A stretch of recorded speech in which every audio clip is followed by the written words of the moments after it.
দীর্ঘ 40 বছর 4,000 টাকা বেতনে চাকরি করার পর মসজিদের মুয়াজ্জিন কারি আব্দুর রশিদ ও দীর্ঘ 25 বছর ইমামতি শেষে রাজকীয় বিদায় নিলেন মসজিদের ইমাম মাওলানা মোহাম্মদ আব্দুল জলিল।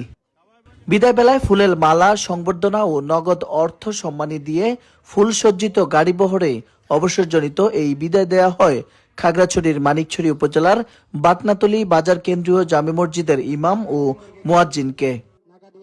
শুক্রবার দুপুরে এই ব্যতিক্রমী সংবর্ধনা অনুষ্ঠানের আয়োজন করে স্থানীয় স্বেচ্ছাসেবী সংগঠন বাটনাতলী যুব কল্যাণ পরিষদ ও এলাকাবাসী।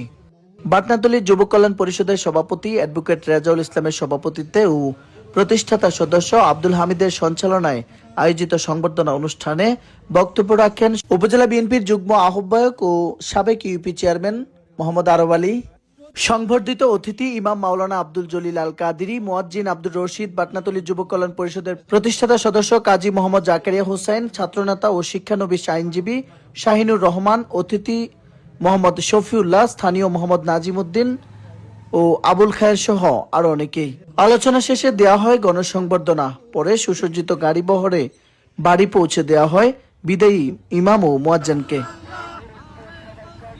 ডেস্ক রিপোর্ট, মানিকছড়ি বার্তা।